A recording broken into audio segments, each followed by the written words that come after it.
it is about how you enter the relationship and establishing and respecting boundaries. Because you don't just meet someone and say, I'm going to be your leader, like out of your first sentence, which is a common misconception. Like a lot of people think they have to go in, the horse has to come to them, follow them, and do all that. But within any relationship, you kind of have to have that introductory time to start to learn what each other's boundaries are and how you want to enter into the relationship, and that's how it's going to affect everything else. So when I get called out for a behavior consult, I always start with the owners leaving the horse in the field or in the paddock or in the stall and starting from there, because that's the easiest place to start from the very beginning, to start to establish how the relationship is going to be.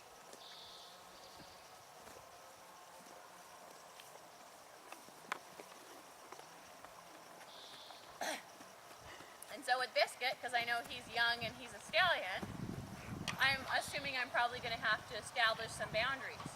So even though he's coming all the way up to the fence, I'm going to give him a pat first. I also want him to learn to respect my boundaries. As in, he obviously wants to be with me, but I need him to know how to be with me from the very beginning. So the first thing I'm just going to ask him, using my body language in the halter, is just to even back up enough to let me in the gate while respecting my boundaries. So I want him to give me this healthy space. So rather than pushing him away when I'm at the gate, it's using my body language, a little bit of voice, and watching every little step he takes there. You see how he keeps trying to sneak 1 foot, 1 foot. And then I'm going to close the gap and give him a rub, and then I'm going to stand back. When he goes to follow me back, I'm actually going to ask him out of my space. And I'm watching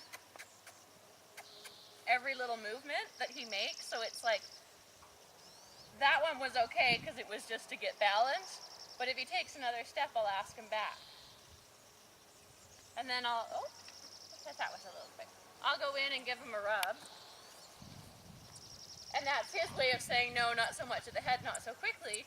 I'm going to respect that, because it's the same as I'm asking him to respect my boundaries. He's going, this is what mine is, Jodine. And I often find with ones like him, because he's so in your space, he's actually not used to, or it's quite possible, he's not used to someone approaching at him because he's always approaching. And that's just fine. He's going, okay, I'd rather go see the camera. I'd rather see what's going on over there. I don't like these new rules.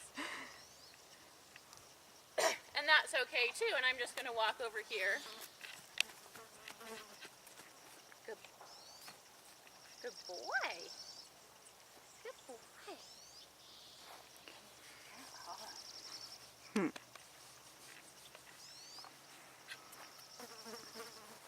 And if he starts to get too much in my space, I'm then going to back away and reset that boundary. So it's like go in, spend some time with him, and then reset. Good boy. And with him, I don't even want him, that's too much for me. You know, even though he's standing still, how he keeps turning his head. And it's all individual what you like and don't like. But I want him to respect what I'm comfortable with. I need to be able to say, hey, this is where I stand in the relationship, and he needs to be able to say, hey, this is where he stands. And he also needs to have the right to do what he's doing right there of going, oh, wait, I don't necessarily like these terms. I don't know if I want to be involved. And I'm just going to come over here, because I know with horses like him, usually the curiosity and the want to be with people is going to overtake. And it's just a matter of repetition. If I always set these boundaries, and he learns, oh, the only way I get to be with Jodine is if I respect the boundaries, then there's going to start to be a reason to respect them.